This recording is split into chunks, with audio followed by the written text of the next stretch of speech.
અમૃત રસ અંજલિ ભરી ભરી અનાદિની મૂર્છા વિષતણી ત્વરા થી ઉતરતી વિભાવેતી તંવે સ્વરૂપ વાણી દોડે પરિણતિ તું છે નિશ્ચય ગ્રાંત ભંગ સગરા વ્યવહારના ભેદવા તું પ્રજ્ઞાક્ષિણી જ્ઞાનને ઉદયની સંદેશો છેદવા સાથી સાધકનો તું ભાનું જગનો સંદેશ મહાવીરનો વિષામો ભવક્લાંતના હૃદયનો તું પંથમો તીતણો સોણે તને રસને બાંધ શિથિલ થાય જાણે તને સદાય જાણે તને હૃદય જ્ઞાની તણા જણાય તું રૂચતા જગતની રુચિ આરસે સૌ તુરી જતા શકલ જ્ઞાયક દેવરીજે બનાવો પત્ર કુંદનના રાતનો ના અક્ષરો લખી તથાપી કુંદ સૂત્રોના અંકાએ મૂલ્યના કદી તથાપી કાનવાણીના અંકાએ મૂલ્યના કદી નમો રેંગટણં નમો સિદ્ધણં નમો એરણં નમો વજણં નમો લોહી સવસવણં ચતારી મંગલમ અરિહંતા મંગલમ સિદ્ધા મંગલમ શાહુ મંગલમ કેવલી પંતો ધમો મંગલમ ચતારી લુગટમાં અરિહંતા લુગટમાં સિદ્ધા લુગટમાં શાહુ લુગટમાં કેવલી પંતો ધર્મ લુગટમાં ચતારી શરણ બોધ્યામી અરિહંતે શરણ બોધ્યામી સિદ્ધે શરણ બોધ્યામી શાહુ શરણ બોધ્યામી કેવલી પંતો ધમો શરણ બોધ્યામી ઓમ નમો અરિહંતાણમ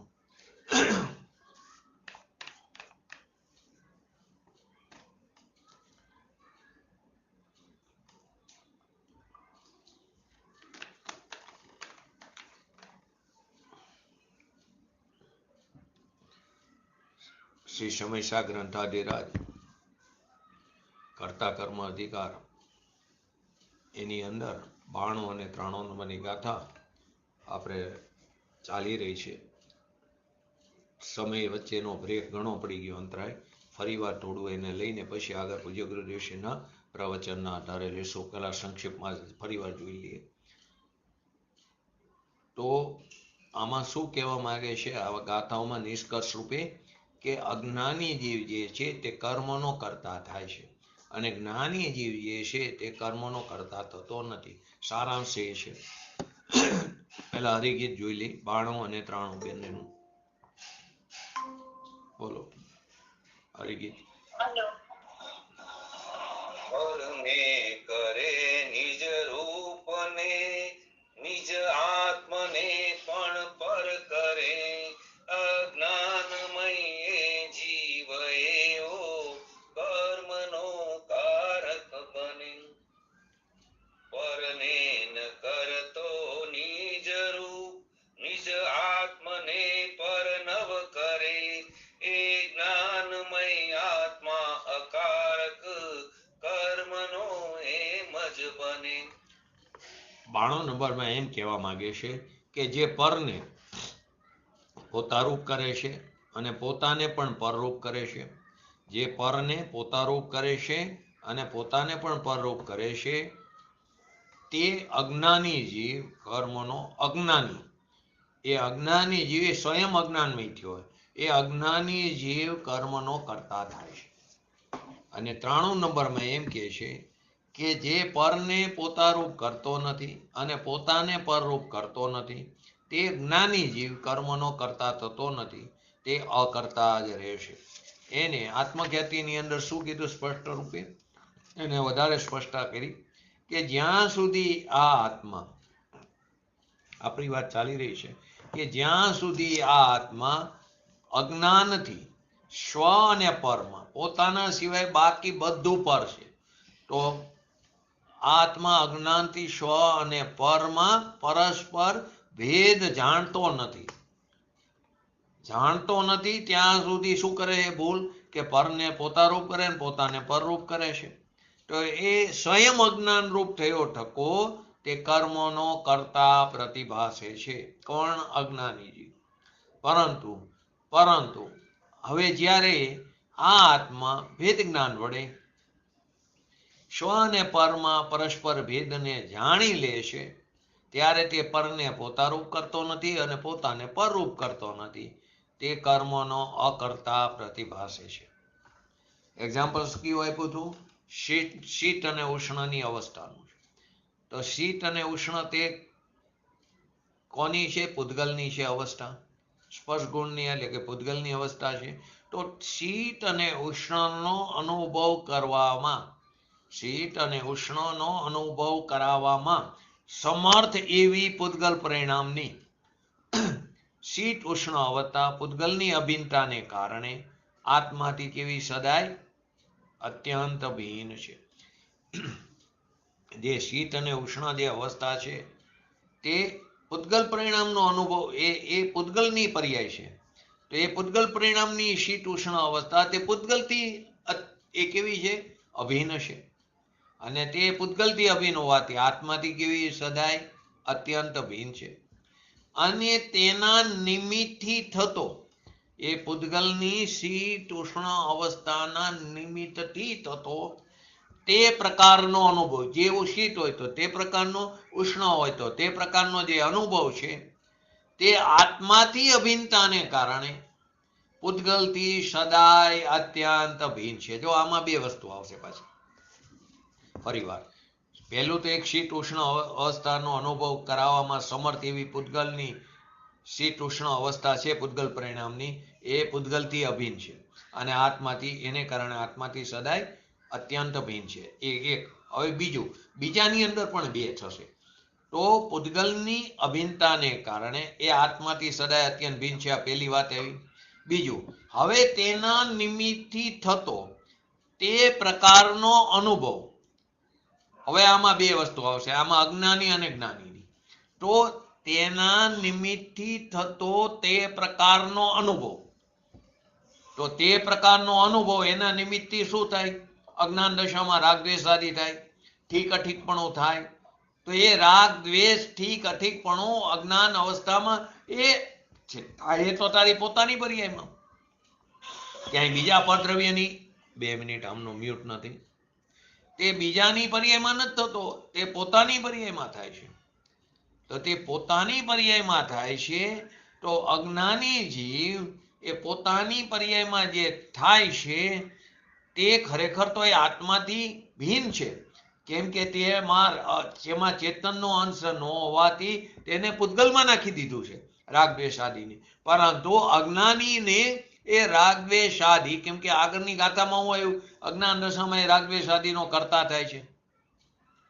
પરનો કરતા તો અજ્ઞાની પણ 3 કારમાં નથી, પરંતુ અજ્ઞાન દશામાં તે રાગ દ્વેષનો કરતા, જ્ઞાની તો રાગ દ્વેષનો પણ કરતા નથી, તે તેનો જ્ઞાતા છે. એ બધું 91 આગળની ગાથાઓમાં આવી ગયું. પરંતુ અહીં એમ કહેવામાં આવે છે કે એના નિમિત્તથી થતો તે પ્રકારનો અનુભવ, રાગ થાય અથવા દ્વેષ થાય એટલે ઠીકપણું અઠીકપણું જે થયું, એ અનુભવ આત્માથી સદાય અભિન્નતાને કારણે પૂતગલથી સદાય અત્યંત ભિન્ન છે.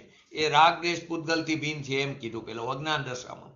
હવે આગળની વાત એ છે, એના નિમિત્તથી થતો તે પ્રકારનો અનુભવ એટલે કે જે રાગ દ્વેષ આદિ થાય છે ને, એ રાગ દ્વેષ આદિને જાણનારું જ્ઞાન. રાગ દ્વેષ આદિ જે થાય છે તે રાગ દ્વેષ આદિને જાણનારું જે જ્ઞાન છે, એ જ્ઞાન જે છે તે આત્માથી અભિન્ન છે. તે જ્ઞાન આત્માથી અભિન્નતાને હોવાને કારણે તે પૂતગલથી સદાય અત્યંત ભિન્ન છે. વાસ્તવમાં તો એ છે, રાગ દ્વેષ આદિ થાય છે, ભલે આપણી પર્યાયમાં થાય, પરંતુ એ પર્યાયનો વિભાવ સ્વભાવ કહી દીધો. તે ત્રિકાર સ્વભાવ નથી. તે પરના લક્ષ્ય થતો હોવાથી તેને પૂતગલમાં નાખી દીધા. કેમ કે આ દ્રવ્ય ગુણમાં તો વિકાર છે નહીં, તો એ વિકાર રૂપે પરિણમે નહીં ત્રણ કારમાં. તો થાય છે વિકાર અજ્ઞાન દશામાં, સંસાર દશામાં, તો એ પોતાની ભૂલને કારણે પોતે સ્વયં પરને આધીન થાય છે.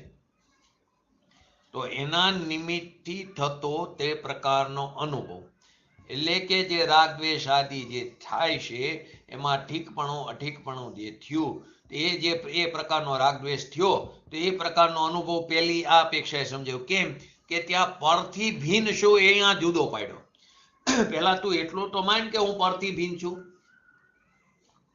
જે શીત ઉષ્ણ અવસ્થા છે એ તો પરથી પર છે, એનાથી હું ભિન્ન છું. હવે એના નિમિત્તથી થતો રાગ દ્વેષ, તો એના નિમિત્તથી થતો જે રાગ દ્વેષ છે એ આત્માથી અભિન્ન બતાવ્યો અજ્ઞાન દશાની અપેક્ષા. પછી આગળ કે રાગ દ્વેષ પણ ભિન્ન છે આત્માથી. એના નિમિત્તથી પહેલા તો પરથી જુદું પડ્યું, પછી તારી પોતાની પર્યાયમાં ઉત્પન્ન થતા રાગ દ્વેષને પણ પૂતગલમાં નાખી દીધા, શુભાશુભ ભાવને. એ આશ્રવ તત્વ છે, એ ભિન્ન છે. તો એના નિમિત્તથી ઉત્પન્ન થતો અનુભવ, એટલે કે એને જાણનારું જે જ્ઞાન છે તે આત્માથી અભિન્નતાને કારણે તે પૂતગલથી કેવું સદાય અત્યંત ભિન્ન છે. એવી જ રીતે તેનો અનુભવ, હવે સિદ્ધાંત ઉપર કે તેનો અનુભવ કરવામાં સમર્થ પૂતગલ પરિણામની રાગ દ્વેષ સુખ દુઃખ આદિ જે અવસ્થા છે એ પણ પૂતગલની અવસ્થા છે. પૂતગલથી અભિન્નતાને કારણે આત્માથી સદાય અત્યંત ભિન્ન છે.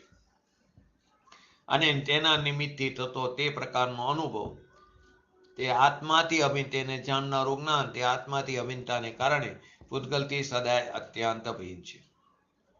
જ્યારે આ આત્મા અજ્ઞાનને લીધે રાગ દ્વેષ તેમજ સુખ દુઃખ આદિનો એનો અનુભવનો પરસ્પર વિશેષ ન જાણતો, એટલે કે તફાવત એટલે કે ભેદ ન જાણતો હોય, અજ્ઞાનને લીધે રાગ દ્વેષ તેમજ સુખ દુઃખ આદિનો અને તેમના અનુભવનો, સુખ દુઃખ આદિનો અને તેમના અનુભવનો પરસ્પર વિશેષ ન જાણતો હોય, ત્યારે એકત્વના અધ્યાસને લીધે, પોતાના અનભ્યાસને કારણે, અજ્ઞાનતાને કારણે, અજ્ઞાનાત્મા એવા શબ્દ પણ છે, જ્ઞાનનું અજ્ઞાનત્વ પ્રગટ કરતો થકો, તો કે તે પરસ્પર વિશેષ ન જાણતો હોય ત્યારે એકત્વના અધ્યાસને કારણે એને લીધે શીત ઉષ્ણ દ્રષ્ટાંતમાં હતું ને, શીત ઉષ્ણની માફક આત્માનું શીત ઉષ્ણની અવસ્થાપણે આત્માનું પરિણમવું અશક્ય છે. જે રૂપે આત્માનું પરિણમવું અશક્ય છે એવા રાગ દ્વેષ, એવો સુખ દુઃખ આદિની કલ્પના એ અજ્ઞાનાત્મા વડે પરિણમિત થયો થકો, જેનું અશક્ય છે, ખરેખર સુખ દુઃખ આદિ રૂપે પરિણમવું અશક્ય છે એવા રાગ દ્વેષ આદિ, એવા સુખ દુઃખ આદિ એ પણ અજ્ઞાનાત્મા વડે પરિણમિત થયો થકો પોતાને પરિણમિત થયેલો માનતો થતો નથી, પણ પોતે અનભ્યાસને કારણે, એકત્વના અધ્યાસને કારણે, પોતાના અજ્ઞાનત્વને કારણે તે શું માને છે, એને પરિણમિત થયો થકો માને છે. એને પરિણમિત થયેલો માનતો થકો એટલે કે જ્ઞાનનું અજ્ઞાનત્વ પ્રકટ કરતો થકો. પોતાનો સ્વભાવ જે ચિદાનંદ જ્ઞાન સ્વરૂપ છે એના અજ્ઞાનને કારણે, એ તરફના લક્ષ ન હોવાને કારણે, એનું જ્ઞાન એટલે કે એનો અનુભવ ન હોવાને કારણે, એ તરફનું અવલંબન ન હોવાને કારણે એ અજ્ઞાનત્વ પ્રગટ કરતો થકો. આ એટલે કે શું કહે છે, હું રાગી છું, હું ક્રોધી છું, હું લોભી છું, હું માયાવી છું, તો કે એવું ઇત્યાદિથી એ વિધિથી રાગ દ્વેષ આદિનો કર્મનો કરતા તે પ્રતિભાસે છે અજ્ઞાની જીવ. પરંતુ જ્યારે આ આત્મા જ્ઞાનને લીધે પોતાના સ્વભાવ તરફના લક્ષ થવાને કારણે રાગ દ્વેષ અને સુખ દુઃખ આદિનું અને તેમના અનુભવનું પરસ્પર અંતર જાણી લે છે, એટલે કે ભેદ જાણી લે છે ભેદ જ્ઞાન વડે, ત્યારે તેઓ એક નહીં પરંતુ તે કેવા છે, ભિન્ન ભિન્ન છે. રાગ દ્વેષ સુખ દુઃખ આદિ અને તેનો અનુભવ તે પરસ્પર કેવા છે, ભિન્ન ભિન્ન છે. આવા વિવેકને કારણે, આવા ભેદ જ્ઞાનને કારણે, આવા ભેદ વિજ્ઞાનને કારણે શીત ઉષ્ણની માફક, જે શીત ઉષ્ણ અવસ્થા છે એની માફક, જેમના રૂપે આત્મા વડે પરિણમન અશક્ય છે એવા રાગ દ્વેષ તેમજ સુખ દુઃખ આદિ એ વડે અજ્ઞાનાત્માને વડે અજ્ઞાનાત્મા એ વડે કિંચિત માત્ર પણ પરિણમિત ન થયો થકો, ઓલામાં પરિણમિત થયો થકો, પોતાના અજ્ઞાનાત્મા વડે તે કિંચિત માત્ર વડે પરિણમિત નથી થયો, એ ન થયો ટકો, તે જ્ઞાનનું જ્ઞાનત્વ પ્રગટ કરતો, ઓલામાં જ્ઞાનનું અજ્ઞાનત્વ પ્રગટ કરતો ટકો, જ્ઞાનનું જ્ઞાનત્વ પ્રગટ કરતો ટકો, સ્વયં જ્ઞાનરૂપ થયો ટકો, ઓલામાં સ્વયં અજ્ઞાનરૂપ થયો ટકો. હું આ જે રાગ દ્વેષ આદિ છે તેને જાણું છું, ઓલામાં હું રાગી છું, હું દ્વેષી છું, હું ક્રોધી છું, હું માની છું, હું લોભી છું, હું માયાવી છું. અહીં હું રાગ આદિને જાણું છું. રાગ તો પૂતગલ કરે છે, જ્ઞાનથી વિરોધ એવા જે સમસ્ત રાગ આદિ કર્મનો તે અકર્તા પ્રતિભાસ, ઓલામાં કર્મનો કર્તા પ્રતિભાસ છે. ટૂંકમાં એક વાત સ્પષ્ટ કરવામાં આવી, શું કે જેમ પૂતગલની શીત ઉષ્ણ જે અવસ્થા છે તે પૂતગલનું પરિણામ છે, પૂતગલનું જ કર્મ છે, પૂતગલનું જ કાર્ય, પૂતગલની જ અવસ્થા છે, પૂતગલનું જ કર્મ છે, પૂતગલનું જ કાર્ય છે, પૂતગલ જ તેનો કર્તા છે. અને તથા તેને જે જાણનારું જે જ્ઞાન છે તે શીત ઉષ્ણ અવસ્થાને એ આત્માનું કર્મ છે, આત્માનું જ્ઞાન છે, તે આત્માનું કર્મ છે, તે આત્માનું જ્ઞાન છે. ઓલું શીત ઉષ્ણ અવસ્થા તે પૂતગલનું કર્મ છે, પૂતગલનું જ્ઞાન છે. તો તેને જાણનારું જે જ્ઞાન છે એ જ્ઞાન આત્માનું કર્મ કાર્ય અને આત્મા તે જ્ઞાનરૂપ કર્મનો કરતા, કર્મ એટલે કાર્ય, એ જ્ઞાનરૂપ કાર્યનો કરતા છે. એવી જ રીતે રાગ દ્વેષ આદિ ભાવ એ પણ કેવા છે? પૂતગલના પરિણામ છે, પૂતગલનું કર્મ છે, પૂતગલનું કાર્ય છે, અને પૂતગલ જ એનો ખરેખર કરતા છે. તથા તેને જાણનારું જે જ્ઞાન છે તે આત્માનું કર્મ એટલે કે કાર્ય છે, આત્મા તેનો કરતા છે, જ્ઞાનરૂપ કર્મનો તે કરતા છે. આ પ્રકારનું ભેદ જ્ઞાન જ્યાં સુધી જીવને પ્રગટ થતું નથી ત્યાં સુધી આત્મા કેવો રહેશે? અજ્ઞાની રહેશે. અને તે આત્માને રાગ દ્વેષ આદિ ભાવોનો કરતા કહેવામાં આવ્યો. પરંતુ જ્યારે આ પ્રકારનું ભેદ જ્ઞાન થઈ જાય, વિશેષંત જાણી લેશે, ત્યારે તે જ્ઞાની આત્મા પોતાને રાગ દ્વેષ આદિ ભાવોનો કરતા માનતો નથી, પરંતુ શું માને છે? તેનો જ્ઞાતા જાણે છે. તો પરંતુ તેમને જાણવા રૂપ, એમને જે રાગ દ્વેષ આદિ થાય છે એને જાણવા રૂપ, એ જાણવા રૂપ ભાવ રૂપે પરિણમિત થયો તકો તે રાગ દ્વેષ આદિ ભાવોનો અકર્તા પ્રતિભાસે છે, અકર્તા જ રહેશે. એ રાગ દ્વેષ આદિ ભાવોનો કરતા નથી થતો, એ જ એનો જ્ઞાતા દ્રષ્ટા રહેશે. જયચંદજી છાબડાએ પણ આ વાતને વધારે સ્પષ્ટ કરી કે રાગ દ્વેષ સુખ દુઃખ આદિ જે અવસ્થા છે એ પૂતગલ કર્મના ઉદયનો સ્વાદ છે. તેથી તે શીત ઉષ્ણ જે અવસ્થા છે તે પૂતગલથી કેવી છે? અભિન્ન છે. અને આત્માથી કેવી છે? અત્યંત અભિન્ન છે. અજ્ઞાનને લીધે આત્મા તેનું ભેદ જ્ઞાન, અજ્ઞાનને લીધે આત્મા તેનું ભેદ જ્ઞાન ન હોવાથી, આત્માને તેનું ભેદ જ્ઞાન ન હોવાથી તે એમ જાણે છે કે આ જે સ્વાદ છે તે મારો છે. સ્વાદ એટલે કે રાગ થયો, આ દ્વેષ થયો એ મારો જ છે. કારણ કે જ્ઞાનની સ્વચ્છતાને લીધે રાગ દ્વેષાદિનો સ્વાદ શીત ઉષ્ણતાની જેમ જ્ઞાનમાં જ પ્રતિબિંબિત થાય છે. શીત ઉષ્ણ અવસ્થા, જે સામે બરફ હોય તે બરફનું ત્યાં પ્રતિબિંબ પડે છે.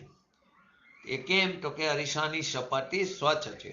તેમ જ્ઞાનની સ્વચ્છતાને લીધે જ્ઞાનમાં પ્રતિબિંબિત થતા એ જ્ઞાન જ રાગ દ્વેષ થઈ ગયું, જ્ઞાન જ રાગ દ્વેષ રૂપી થઈ ગયું, એમ અજ્ઞાનીને ભાસે છે. થતું નથી પણ અજ્ઞાનીને ભાસે છે. તેથી એમ માને છે કે હું રાગી છું, હું ક્રોધી છું, માની છું આદિ. તો કે શીત ઉષ્ણતાની જેમ જ્ઞાનમાં જ પ્રતિબિંબિત થતા એમ માને છે રાગ જ જ્ઞાન જ રાગદ્વેષ રૂપી થઈ ગયું છે. જ્યારે આત્મા રાગ દ્વેષ સુખ દુઃખ રાગ દ્વેષ સુખ દુઃખ આદિ અવસ્થાને જ્ઞાનથી ભીન જાણે છે, રાગ દ્વેષ આદિ સુખ દુઃખ આદિ અવસ્થાને રાગથી ભીન જાણે, એટલે કે જે પ્રમાણે શીત અને ઉષ્ણતા એ અવસ્થા પૂતગલની છે તે પ્રમાણે રાગ દ્વેષની અવસ્થા પણ એ પૂતગલની અવસ્થા છે. એવું જ્યારે વિજ્ઞાન થાય છે ત્યારે તે પોતાને જ્ઞાતા જાણે છે. એ રાગ દ્વેષ આદિ પૂતગલને જાણે છે, એમ થતા તે રાગ દ્વેષ આદિનો કરતા એ આત્મા થતો નથી, તે જ્ઞાતા જ રહે છે. અહીં જે રાગ દ્વેષ સુખ દુઃખ આદિને પૂતગલ કીધા ને એની અંદર વ્યવહાર રત્નત્રયનો વિકલ્પ પણ આવી ગયો. વ્યવહાર રત્નત્રયનો વિકલ્પ, એ વિકલ્પ પણ એની અંદર આવી જાય છે. એટલે બધી જાતના શુભાશુભ ભાવ એની અંદર આવી જાય છે. બધી પ્રકારના શુભાશુભ ભાવ વ્યવહાર રત્નત્રયનો વિકલ્પ મૂકો એની અંદર બધું આવી ગયું. એનો અર્થ એમ નથી કે ન કરવું, કર્તવ્ય છે, કરવા જેવું, કરવું જ જોઈએ, પરંતુ અહીંયા અટકવાનું નથી. એમાં કહેલી વાત સ્વના લક્ષ્ય વિચારવાની છે, પરંતુ એ ન કરી તો શું થાય છે? ધારો કે રોજ સવારે જીન મંદિરમાં ત્રણે લોકનો નાથ બિરાજમાન છે, નિક્ષેપથી સ્થાપના નિક્ષેપથી નામ નિક્ષેપ આદિથી એનો અભિષેક થવો જોઈએ. એ અભિષેક કર્યો છે શુભ ભાવ, પણ એ કરવા જેવું કર્તવ્ય છે, કરવું જ જોઈએ. પરંતુ સાથે એનાથી સંતોષ માનીને બેસી રહ્યા મેં ધર્મ કર્યો તો મિથ્યાત્વ છે, એ ધર્મ નથી. પરંતુ જ્યાં સુધી ભૂમિકા છે તે પ્રકારની અથવા તો સ્વભાવમાં જઈ શકતા નથી તો આ પ્રકારનો શુભ ભાવ આવવો જ જોઈએ, આવવો જ જોઈએ. મુમુક્ષનું આ કર્તવ્ય છે. વારંવાર જીન મંદિરમાં લખવું પડે અભિષેક માટે એ પણ વ્યાજબી નથી. એવી જ રીતે અષ્ટાનિકા પર્વ ચાલી રહ્યું છે, પૂજા પણ થવી જોઈએ, દેવો પણ પૂજા કરવા જાય છે, બધા પ્રકારના ચારેય પ્રકારના દેવો જાય છે. નંદીશ્વર દીપ ઉપર 52 અકૃત્રિમ જિનાલયોની ચારે દિશામાં 13 ક્રમથી બધી દિશાઓમાં તે 24 કલાક પૂજા ચાલુ હોય છે. પ્રશ્ન થાય 24 કલાક તો રાત્રે પૂજા, તો અહીંયા દિવસ રાત્રિનો ભેદ નથી. તો ત્યાં 24 કલાક પૂજા ચાલે, 6 કલાકના 4 દિશાના 4 ભેદ પડે છે, ક્રમથી થાય. 6 કલાક જેને પહેલા અહીં પૂજા કરી બીજામાં જાય, બીજો વારો ત્રીજામાં જાય, ત્રીજો વારો ચોથામાં જાય, ચોથા વારો પહેલામાં આવે, એ પણ પૂજા કરે છે શુભાવ. એ બધાને પૂતગલ કીધા, એનાથી આત્મા સદાય અત્યંત ભિન્ન છે. પરંતુ એનો અર્થ એવો નથી પૂજ્ય ગુરુદેવ છે આ કહેતા હોય અને પછી જીનેન્દ્ર ભગવાનની ભક્તિ કરતા પણ દેખાય. એટલે ભૂમિકા અનુસાર રસ્તામાં આવા સચળ સ્વભાવ આવે જ, જ્ઞાનીને પણ. આપણે તો અજ્ઞાની છે, જો આ નહીં કરી તો ક્યાં જવાના? નિંદ્રામાં આવીશું, મોડા ઉઠી, અથવા તો કોઈ બીજા કાર્યમાં, સંસારિક કાર્યમાં, તે અશુભ ભાવમાં જાય. તો અશુભથી બચવા માટે પણ આ શુભ ભાવ આવવો જોઈએ. એમાં પણ જો એની અંદર કહેલી તત્વની વાત પૂજામાં પણ જયમાલામાં આદિમાં સારી પૂજા હોય અર્થવાળી, તો એમાં જો બધામાં અંદર આવતું હોય છે, તો એ જયમાલા જુઓ કે એમાં તત્વની જ વાત આવે, એને જો વિચારી અંદર ઉતારી તો પણ કાર્ય થઈ જાય. પૂજ્ય ગુરુદેવનું સ્પષ્ટીકરણ પણ જોવા જેવું છે. કેમ કે આગળ 91 નંબરની ગાથામાં રાગદ્વેષ આદિ ભાવોનો કરતા અજ્ઞાન ભાવથી આત્મા છે એમ કહેવામાં આવ્યું. અજ્ઞાની એનો આત્મા છે એમ કહેવામાં આવ્યું. હવે એ જ જે રાગદ્વેષ આદિ પરિણામો છે એને અહીં જડમાં નાખી દીધા, પૂતગલમાં નાખી દીધા. કારણ કેમ? તો કે વિભાવને સ્વભાવથી ભિન્ન કરવો છે. માટે કે જ્યાં જ્યાં જે અપેક્ષા હોય તે પ્રકારે સમજવું જરૂરી છે.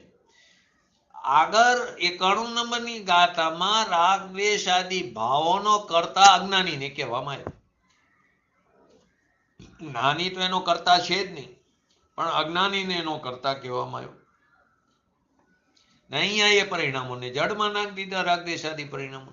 કેમ? કઈ વિભાવને સ્વભાવથી ભિન્ન કરવો છે. કેમ કે રાગ દ્વેષ આદિ ભાવો તે જીવના સ્વભાવ નથી.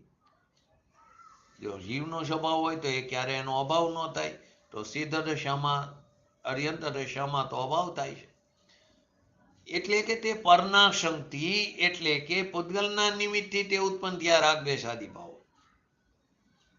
આથી તેને પૂતગલના પરિણામ કહેવામાં. અહીં એને પૂતગલ કીધું, પૂતગલના પરિણામ કીધું, તે એ અપેક્ષાએ કીધું કે તે અચેતન છે, તેમાં ચેતનના પ્રકાશનો અભાવ છે. પરંતુ એનો અર્થ એમ નથી પૂતગલ એટલે કે એમાં સ્પર્શ રસ ગંધ વર્ણ છે, એ પૂતગલની વાત નથી. અહીં અચેતન એટલે કે જેમાં ચેતનના પ્રકાશનો, નૂરના પૂરનો અભાવ છે, એ અપેક્ષાએ તેને પૂતગલને પરના નિમિત્તથી થાય, પરના સંગે થાય છે. ભગવાન આત્મા જે તો કેવો છે? આનંદ સ્વરૂપી, આનંદનો નાથ છે. એના દ્રવ્ય ગુણમાં તો રાગ છે જ નહીં, પણ પર્યાયમાં જે રાગ છે સંસાર દશામાં, એને અહીંયા પૂતગલ પરિણામમાં સંમલિત કર્યા છે, એમાં સમાવવામાં આવ્યા છે. નિમિત્તને આધીન થવાથી, પોતે સ્વયંમાંથી થાય, નિમિત્ત નથી કરાવતો, એ પણ સાથે ધ્યાન રાખો. નિમિત્તને આધીન થવાથી જે દયા, દાન, વ્રત, તપ, ભક્તિ, પૂજા, અભિષેક આદિ, જ્યાં ક્રોધ, માન, માયા, ક્રોધ આદિ, લોભ આદિ, એ જે શુભાશુભ ભાવ થાય છે તે પૂતગલના પરિણામ છે, અને તે પૂતગલથી અભિન્ન છે, અને ભગવાન આત્માથી અત્યંત ભિન્ન છે. વ્યવહાર રત્નત્રયનો વિકલ્પ પણ એ કેવો છે? ભગવાન આત્માથી અત્યંત ભિન્ન છે, પૂતગલથી અભિન્ન છે. અજ્ઞાની જીવ પુણ્ય પાપ આદિ ભાવોનો અજ્ઞાન ભાવથી કરતા થાય છે, પરંતુ જ્ઞાન થતા તે પૂતગલ પરિણામનો કરતા થતો નથી. અહીં એ સિદ્ધ કરવું છે. અહીંયા શું કરવું છે? જ્ઞાન અને રાગ એ બેમાં ભેદ જ્ઞાન કરવું, કર્મધારા અને જ્ઞાન ધારા. તો અહીંયા જ્ઞાન અને રાગમાં ભેદ જ્ઞાન કરાવવું છે આચાર્ય ભગવંતને, પંચમ આરાના અપ્રતિબદ્ધ શિષ્ય. દયા દાનના વિકલ્પ તે કેવા છે? કર્મ ચેતના છે. અને હર્ષોક આદિના એના નિમિત્તે થતા હર્ષોક આદિના જે પરિણામ છે તે કર્મ ફર ચેતના, કર્મ ફર ચેતના છે. એના ફર સ્વરૂપે આવ્યું. એ કર્મ ચેતના કહો કે કર્મ ફર ચેતના કહો, બંનેને પૂતગલ પરિણામમાં નાખ્યા. કેમ કે તે અચેતન છે, ને તે અચેતન પૂતગલ પરિણામથી, પૂતગલથી, એ બધા પૂતગલ પરિણામ પૂતગલથી અભિન્ન છે, અને આત્માથી સદાય અત્યંત ભિન્ન છે. પ્રશ્ન એ થાય, રાગદ્વેષ આદિ પરિણામ જ્ઞાનમાં નિમિત્ત છે, એનો અર્થ શું?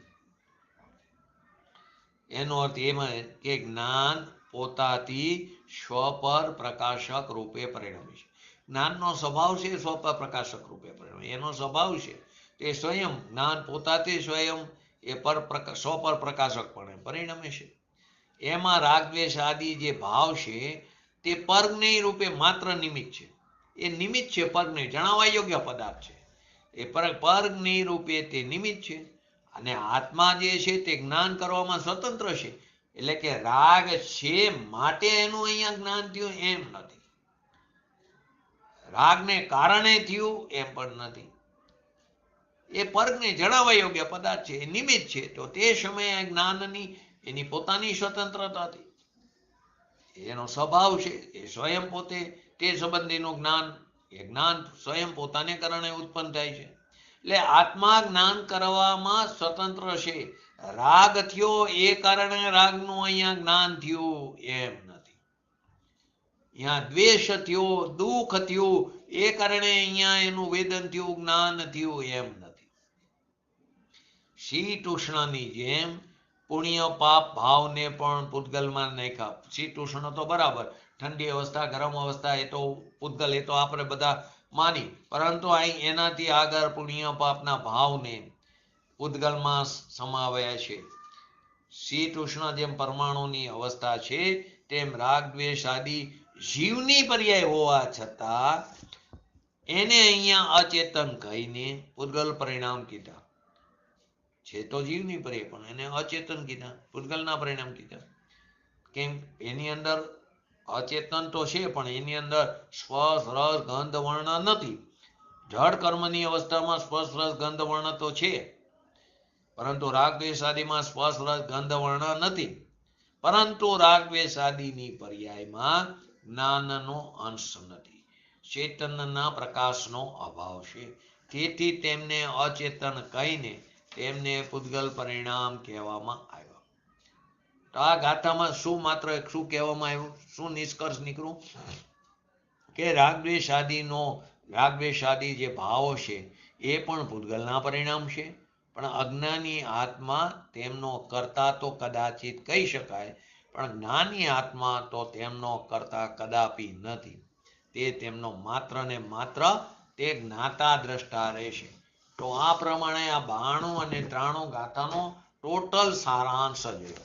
હવે પૂજ્ય ગુરુદેવશ્રીના પ્રવચનના આધારે આપણે એને સમજી સરળ ભાષામાં પૂજ્ય ગુરુદેવશ્રીએ બહુ સરસ ભાષામાં કીધું. તાત્પર્ય શું કીધું? અજ્ઞાનથી જ કર્મ ઉત્પન્ન થાય છે. હવે અજ્ઞાનથી જ કર્મ ઉત્પન્ન થાય એ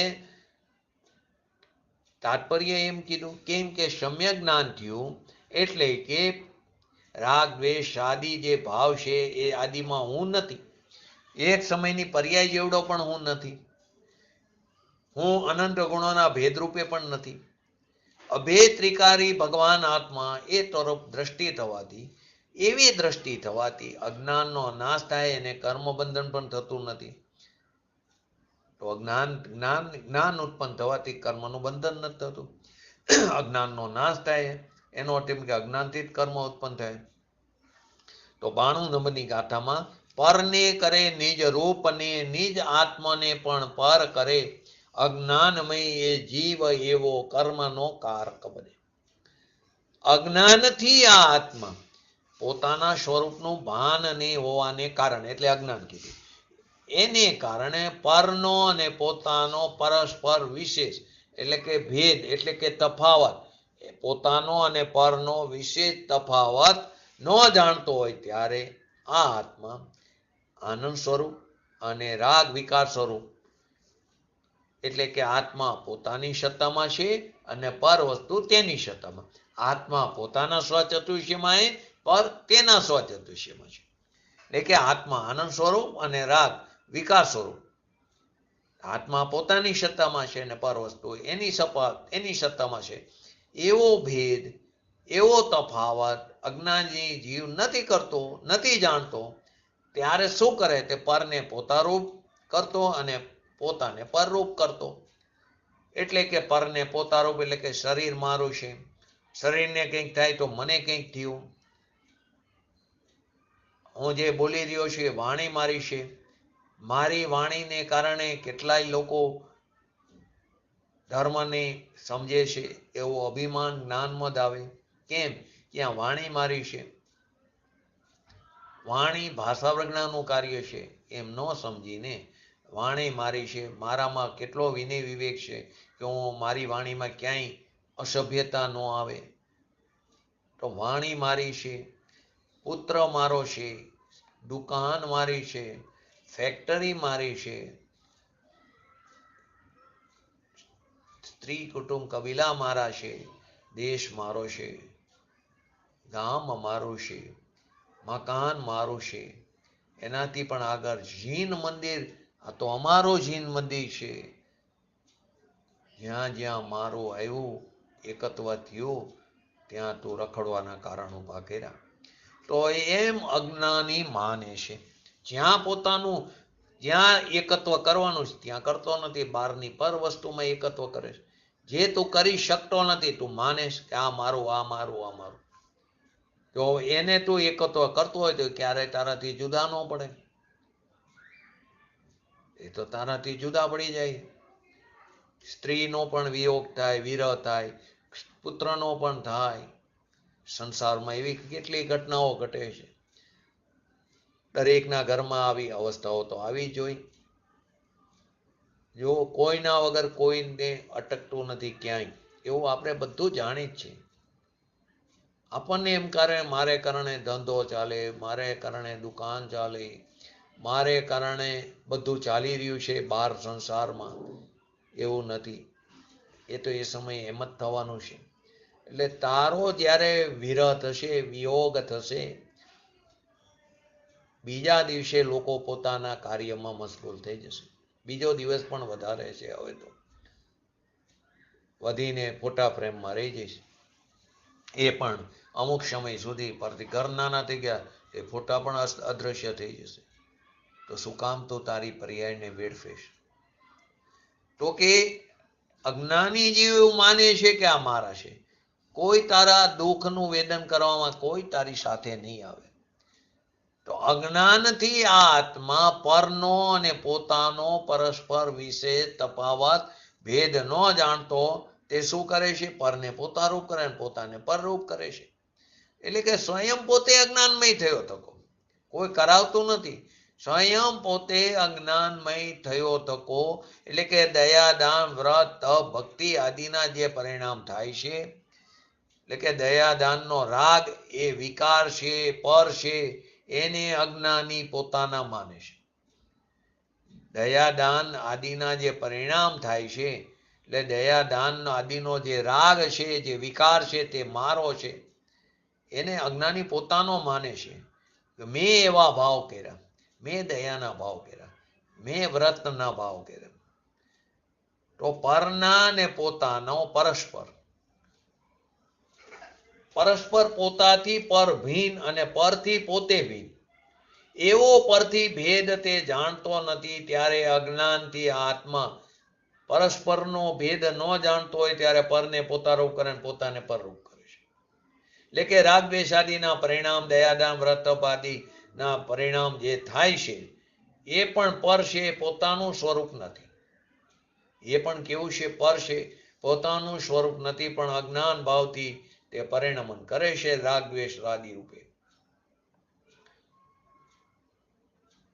પૂજ્ય ગુરુદેવશ્રીના સમયમાં એક ઘટના ઘટી હતી. કેટલા પાત્ર જીવો પણ હતા તે વખતે. એ ઘટનાઓ પરથી ખ્યાલ આવે.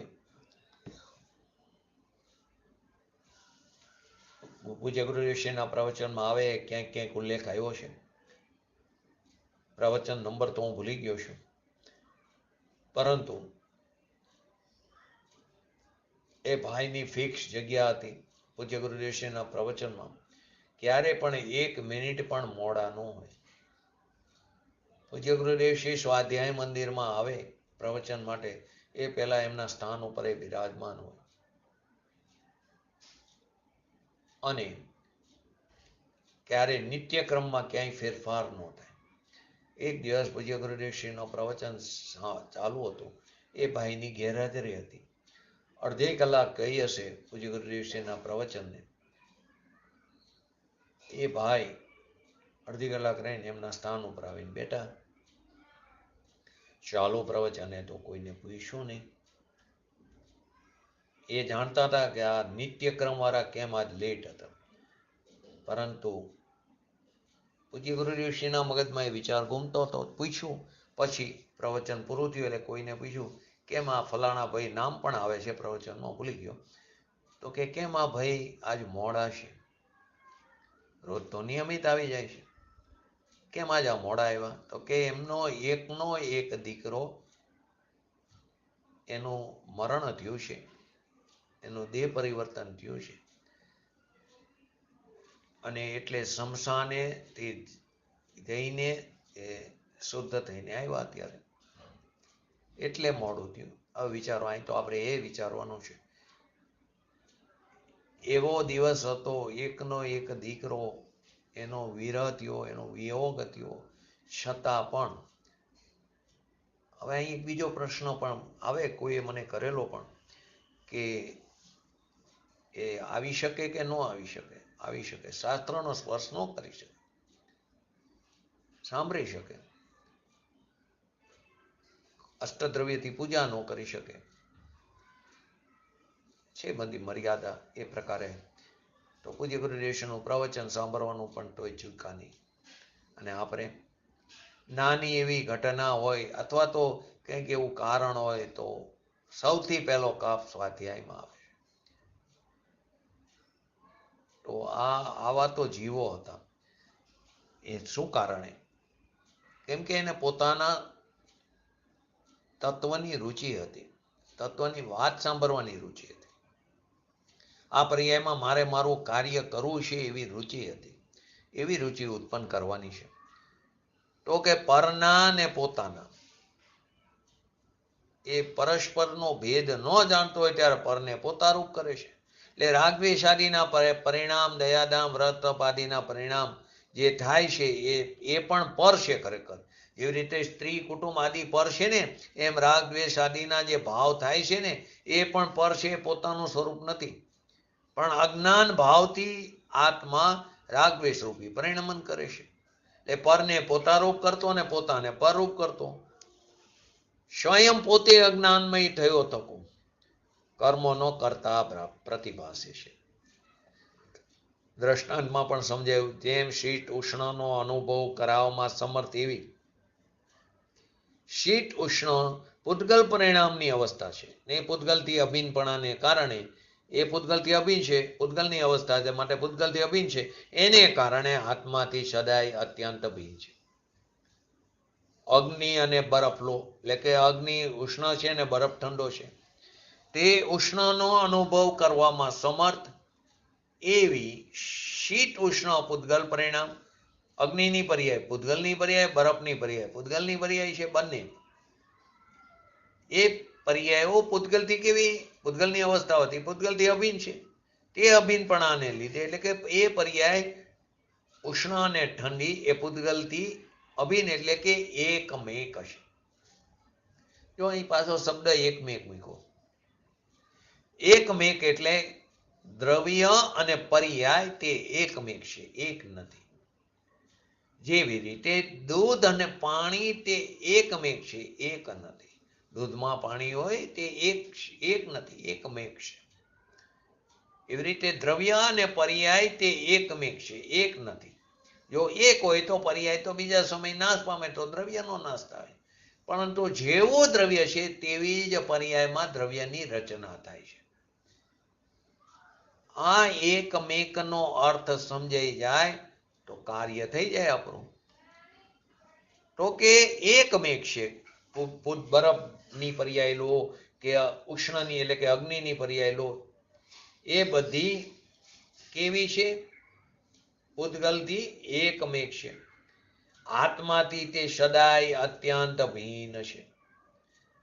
ઠંડી અને ગરમ અવસ્થા તે પૂતગલથી અભિન્ન છે એટલે કે એકમેક છે, આત્માથી અત્યંત ભિન્ન છે. અને હવે આગળ તેના નિમિત્તે થતો તે પ્રકારનો અનુભવ આત્માથી અભિન્નપણાને લીધે શું કહેવામાં આવ્યું? ઠંડી અને ગરમીનું જે વેદન થયું એટલે કે રાગ થયો ને, ઠંડીનું વેદન થયું એટલે એ પ્રકારનો રાગ થયો, ગરમીનું વેદન થયું એ પ્રકારનો રાગ થયો. એ રાગ આત્માથી અભિન્ન છે. હવે કોની વાત થઈ? કે અજ્ઞાનીની વાત. જ્ઞાની તો એને જ્ઞાતા દ્રષ્ટા જાણે કે રાગ આત્માથી ભિન્ન છે. તો અહીં અત્યારે જે પહેલી વાત છે, બે વસ્તુ આવશે આમાં. આગળ એમ કે છે એને જાણનારું જ્ઞાન, અહીં કે છે એના નિમિત્તે થતો તે પ્રકારનો અનુભવ એ આત્માથી અભિન્નપણાને લીધે. તો કે ઠંડી અને ઉષ્ણ અવસ્થા એનું જે વેદન થયું એટલે કે જે રાગ થયો એ રાગ આત્માથી અભિન્ન. કોની વાત છે? અજ્ઞાનીની વાત છે. એટલે કે શીત અને ઉષ્ણ અવસ્થા તે તો પૂતગલની, એ શીત અને ઉષ્ણનું જે વેદન છે એ અહીંયા થયું એટલે કે અહીંયા રાગ થયો પોતાની પર્યાયમાં.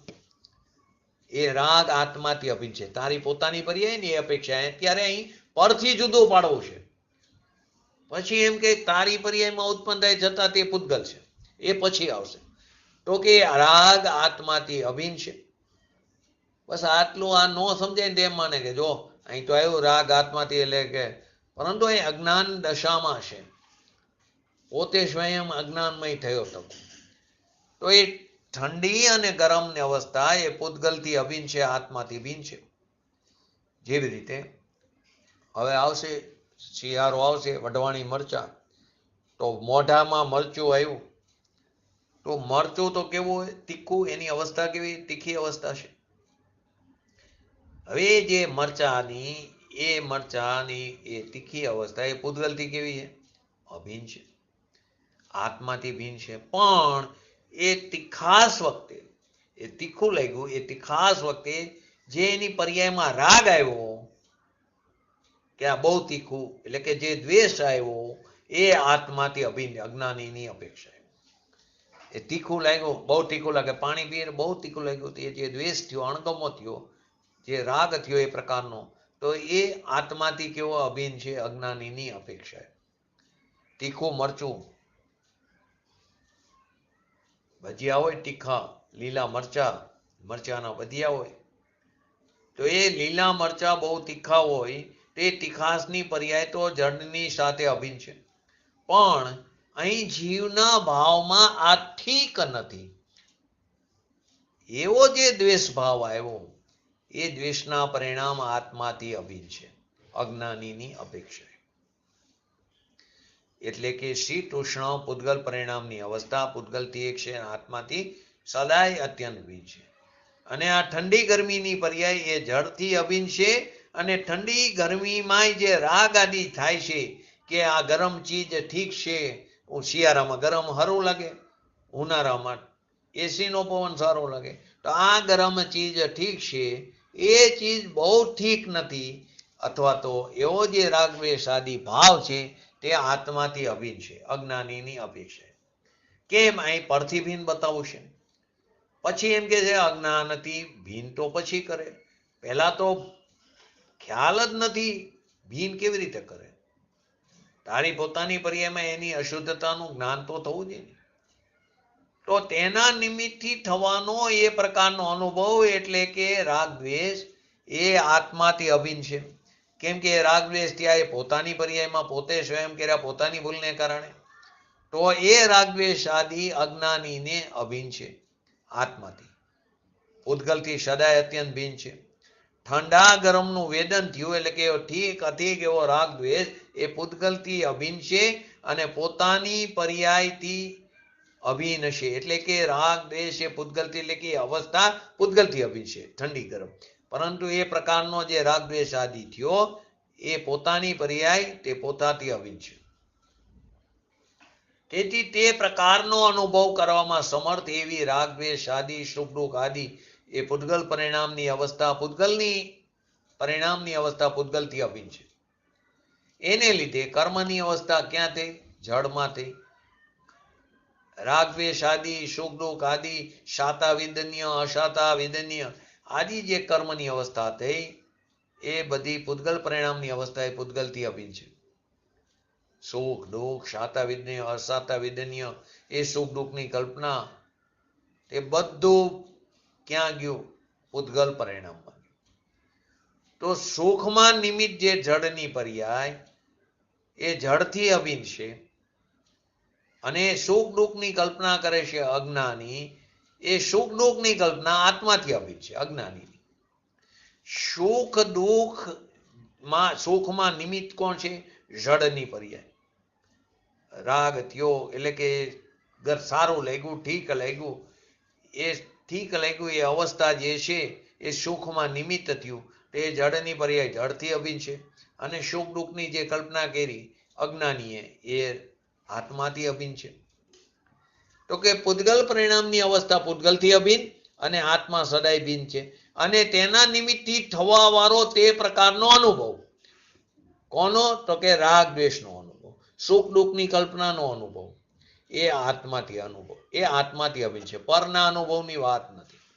તારી પોતાની પર્યાયમાં ઉત્પન્ન થતા વિકાર ભાવની પરથી ભિન્ન અનુભવ પોતાના રાગનો છે. પૂતગલ સદાય અત્યંત ભિન્ન છે. આત્મામાં જે રાગ દ્વેષ ત્યાં ઠીક છે, અઠીક છે, એવા રાગ દ્વેષ ત્યાં એ અજ્ઞાનીના આત્માની સાથે અભિન્ન છે. અને જે પૂતગલની દશા છે, મૌન્ય કર્મ, અંતરાય કર્મ આદિ જે કોઈ લો, સાતા વિદન્ય આદિ, ચારિત્ર મૌન્ય આદિ, એ બધા પરિણામ જળની સાથે અભિન્ન છે. પરંતુ આ વસ્તુ સમજવું જ નથી કોઈને. અહીં તો કે છે કે જે બહારની અવસ્થા છે એ પૂતગલથી અભિન્ન છે, પણ જે એમાં જે સુખ દુઃખ આદિની કલ્પના કરે છે, જે તારી પોતાની પર્યાયમાં થાય છે, એ આત્માથી અભિન્ન છે. એ બહારની ચીજે તને સુખ દુઃખની કલ્પના નથી કરાવી, એટલે કે જ્ઞેયથી નથી થયું, પણ અજ્ઞાની પોતાથી પોતાને ભૂલીને, સ્વયં ભૂલીને હરખ શોકનો કરતા બને છે. અજ્ઞાનને કારણે રાગ દ્વેષ સુખ દુઃખ આદિ અને તેનો અનુભવનો પરસ્પર વિશેષ તફાવત ભિન્નપણું જાણતો નથી. જળના જે સુખ દુઃખ જે નિમિત્ત છે એ ચીજ સુખ દુઃખ સંયોગ, સુખની કલ્પનાને અનુકૂળ સંયોગ લો, પ્રતિકૂળ સંયોગ લો, એટલે કે પ્રતિકૂળ સંયોગ એટલે દુઃખની કલ્પના, એ બધા સંયોગ બધી જળની પર્યાય છે. અને એ સમયે એના નિમિત્તે થતો જે રાગદ્વેષ કરે છે કે આ ઠીક છે, આ ઠીક છે, એ રાગનો ભાવ પોતાથી અભિન્ન છે. પોતાની પર્યાય પરથી ભિન્ન છે, પરની પર્યાય પોતાથી ભિન્ન છે. બધા અહીં અત્યારે એ સિદ્ધ કરું છે. અજ્ઞાનને કારણે રાગ દ્વેષ અને સુખ દુઃખ આદિનો અનુભવ, એટલે કે પોતામાં જે સુખ દુઃખ આદિની કલ્પના થાય છે ને, એ અને સંયોગી અનુકૂળ પ્રતિકૂળ જે ચીજ છે એ બંને ભિન્ન છે. સંયોગવાળી ચીજ હોય એ અનુકૂળ હોય કે પ્રતિકૂળ હોય, એ બંને પોતાથી ભિન્ન છે. જે રાગ દ્વેષ આદિ પોતામાં થયા ને એનાથી ભિન્ન છે. પણ બંનેમાં પરસ્પર તફાવત નહીં જાણતા, બેયને જુદા ન જાણતો હોય ત્યારે પોતાના એકત્વના અધ્યાસને કારણે શું ભૂલ કરે છે? બરફને અડે તો કે હું ઠંડો થઈ ગયો, અગ્નિમાં હાથ નાખે તો હું મને ગરમ લાગ્યું, ગેરી વસ્તુ કાઢી તો હું મીઠ ગેરો થઈ ગયો, કરિયાતું લીધું તો કે હું કડવો થઈ ગયો. આવી માન્યતા કોણ કરે છે? અજ્ઞાની કરે છે. ટાઢી ઊની અવસ્થા તે જળની સાથે અભિન્ન છે, અને અહીંયા ટાઢા ઊનાનો જે રાગ કરે છે તે આત્માની સાથે અભિન્ન છે. અજ્ઞાની જીવમાં એ ટાઢા ઊનાની દશા એ રાગ કરાવતી નથી. ખરેખર ટાઢા ઊનાની અવસ્થા રાગ છે તો તેથી છે એવું નથી. માટે કીધું શીત ઉષ્ણની માપક, શીત ઉષ્ણ રૂપે આત્મા વડે પરિણમવો અશક્ય છે. એટલે ઠંડી ગરમ અવસ્થા આત્માની થવી અશક્ય છે. જળની ઠંડી હોય ગરમ અવસ્થા આત્મામાં થવી અશક્ય છે. એ પ્રકારે જેમના રૂપે આત્મા વડે પરિણમવું અશક્ય છે, એવા રાગ દ્વેષ સુખ દુઃખ આદિ રૂપે અજ્ઞાનાત્મા વડે પરિણમતો થકો, એટલે કે રાગ દ્વેષ એ રૂપે પરનો હું અનુભવ કરું છું એવું માનતો થકો, પરિણમ્ય થકો માનતો થકો, એટલે કે જ્ઞાનનું અજ્ઞાનત્વ પ્રગટ કરતો થકો. એમ શું માને છે? હું રાગી છું, હું ક્રોધી છું આદિ. નિશ્ચયથી તો પરની પર્યાયનો અનુભવ કરવો અશક્ય છે. પણ અજ્ઞાની આત્મા પરનો હું અનુભવ કરું છું એમ રાગ દ્વેષનો કરતા થાય છે. હું રાગી છું, હું ક્રોધી છું. ધારો કે કોઈ પણ મીઠાઈ લો, રસગુલ્લા લો, તો એ રસગુલ્લાની પર્યાય જે છે તે પૂતગલથી કેવી છે? અભિન્ન છે. પણ અહીં ઠીક છે એવો જે રાગ આવ્યો, એ રાગથી એ ભિન્ન ચીજ છે અને એનાથી રાગ ભિન્ન છે. પણ અજ્ઞાની એ બેને ભિન્ન ન માનીને શું માને છે? મેં રસગુલ્લા ખાધા, હું પરનો કરતા છું, હું પરનો ભોગતા છું, એમ અજ્ઞાની માને છે. રસગુલ્લા ખાધા તો શું માને અજ્ઞાની? એને ગઈમાં ભાવતી વસ્તુ છે તો અહીં ઠીક છે એવો રાગ આવ્યો, એને 2 આપો, 5 આપો, 15 આપો, 20, પછી એમ કે હવે બસ નહીં તો મને વોમિટ થશે, પછી અણગમો આવે છે. એનો અર્થ એમ કે એનાથી નિરંતર સુખની પ્રાપ્તિ નથી થતી, માટે એ સાચું સુખ નથી. તો એ ઠીક છે એવો રાગ આવ્યો, રાગથી એ ભિન્ન ચીજ છે રસગુલ્લા, અને એનાથી રાગ ભિન્ન છે. અજ્ઞાની બેને ભિન્ન ન માનીને મેં રસગુલ્લા ખાધા, હું પરનો કરતા, હું પરનો ભોગતા એમ માને છે.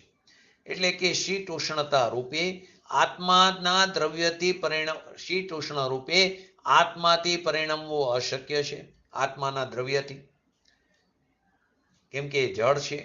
પરની જળ કર્મની પર્યાયનું એનાથી રાગ દ્વેષ સુખ દુઃખ આદિ રૂપે અજ્ઞાન આત્મા દ્વારા પરિણમિત થયો થકો, એટલે કે રાગ દ્વેષ રૂપે પરિણમિત કરતો સ્વભાવ તો એનો છે નહીં ખરેખર, તો એ રાગ દ્વેષ રૂપે આત્માનો સ્વભાવ પરિણમે એ તો અશક્ય છે.